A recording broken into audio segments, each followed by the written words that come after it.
welcome back to Arsenal News TV, and today we're going to do a preview and predicted lineup for Arsenal versus Crystal Palace. Arsenal are looking to make it 4 Premier League wins in a row for the first time since October 2018 when they welcomed Crystal Palace to the Emirates Stadium. The Gunners have finally hit a good run of form under previously under pressure boss Mikel Arteta, while Palace have struggled for consistency and are 1 point worse off than their London rivals. Arsenal's Boxing Day win over Chelsea felt like a turning point at the time, and that has proved the case in their 3 matches since, each of those ending in victory. As well as beating Brighton and West Brom in the league, the Gunners also saw off Newcastle United 2-0 with the aid of extra time in Saturday's FA Cup third round tie. With back-to-back home league matches with Palace and Newcastle to come with this week, the aim for Arteta now will be to climb the division from his side's current standing of 11th position. Arsenal have fared well in previous London derbies this term, 2, taking more points from their capital rivals than any other side, with 9. Indeed, they have won 3 out of 4 fixtures this term, already one more than in the whole of 2019-2020. Palace know how to frustrate their opponents, though having gone 4 without defeat against them in the Premier League, the Gunners' longest ever winless run in this fixture.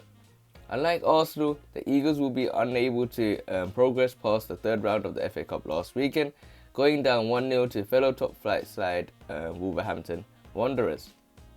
Roy Hodgson's men did end a 5-match winless run in the Premier League in their last outing in the competition, however, thanks to a 2-0 win over Sheffield United. In what is proving to be a familiar up and down campaign for Palace, they could still yet challenge for a European spot or find themselves battling to avoid relegation. This is therefore another big game in both sides' seasons, and one in the case of Arsenal that could see them finally break into the top half of the division. A defeat, though, and it will be a case of back to square one for Arteta in what is a huge rebuild task at the Emirates Stadium. In terms of the team news, Thomas Partey has not featured for Arsenal since December, but the club's big summer signing is in contention to play a part on Thursday, possibly from the bench. Arteta made mass changes to his side for the FA Cup tie with Newcastle and is likely to revert back to the 11 that started against West Brom 2 weeks ago. That means another chance for Emile Smith-Rowe to shine in attacking midfield, with Alexandra Lacazette leading the line. Fellow striker Gabriel Martinelli is Arsenal's only confirmed injury absentee after twisting his ankle ahead of the Newcastle game. As for Palace, they could be without as many as 8 players for various reasons, including the likes of Mamadou Sakho and Martin Kelly. With Scott Dan and Gary Cahill also doubtful, Chiku Kouyaté may get the nod at centre-back. Luka Milivojevic, who has scored 5 goals in 6 Premier League appearances against Arsenal, will also be in contention despite recently breaching COVID-19 regulations. In terms of the current form in terms of Arsenal, in their last 7 matches they have a loss, draw, a loss and last 3 wins in the last 3 games. In terms of Arsenal in all competitions, they have lost the previous 2 in the last 7 games and has won the 4 wins consecutively. And in terms of Crystal Palace, in terms of their Premier League form, they have a 1 draw, another loss, another draw and a win against Sheffield United. In terms of their competition form, they have 1 draw, 2 losses, 1 draw, win and a loss. So hopefully Arsenal can have a huge chance against Crystal Palace, and hopefully Arsenal can get this win over Crystal Palace and hopefully bolster their position in the squad and in the league.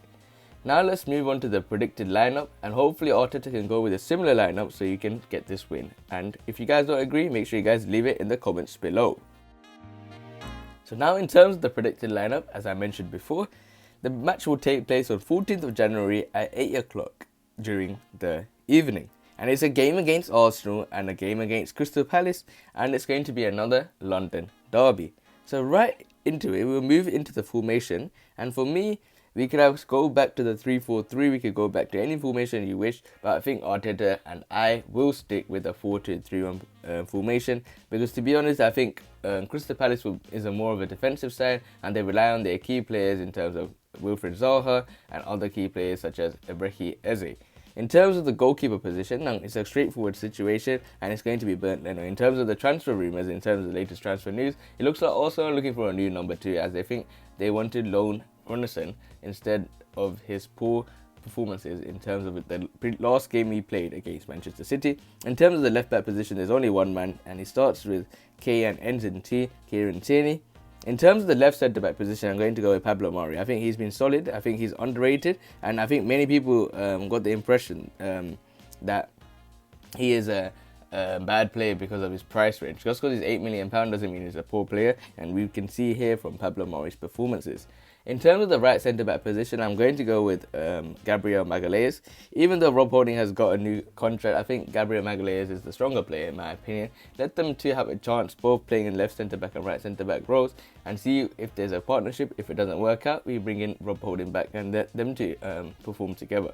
In terms of the right-back position, I think Hector Bellerin has solidified his spot at the moment. He's saying good things regarding Kieran Tierney. Kieran Tierney is praising his praises.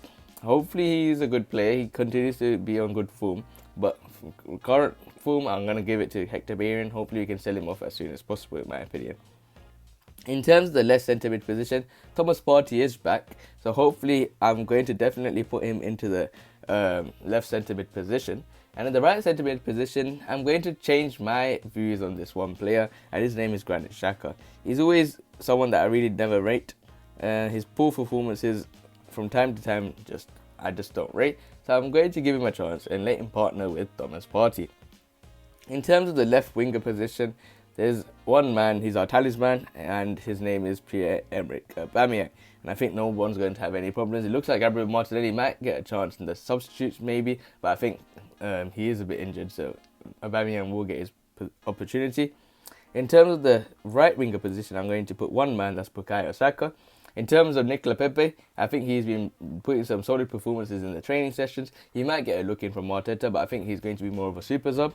In terms of the centre attacking midfielding role, I'm going to go with one man, and that's Emil Smith-Rowe. Everyone calls him the Croydon De Bruyne, but for me, it's going to be Emil Smith-Rowe. If I could find Emil Smith-Rowe, give me one sec. Smith-Rowe. Yeah, Emil Smith-Rowe will go into the centre attacking midfield position. In terms of the striker position, I'm going to go with one man, and that is Alexandra Lacazette. I think he's a solid player. I think he gets his opportunity up front, and I think why not? Give him the opportunity. He's been performing really well, and I think I'm really happy with his performances. Hopefully it doesn't mean that he won't. He's doing it because he wants to get a move away from Arsenal, but hopefully this is the lineup I will be going with. It's quite similar to what Arteta played against West Brom, but I'll make a few changes. I'll bring in Thomas Partey. If not, I don't mind Dani Ceballos playing. I love the guy. And in centre back, I don't mind Rob Holding playing, but I think Gabriel was our best centre back in the last 3 months, so why not give him his opportunity? He deserves his opportunity back. So hopefully you guys enjoyed the predicted lineup. If you don't, make sure you guys leave a comment below, and I'll state my point of view, and I'll respect your point of view as well.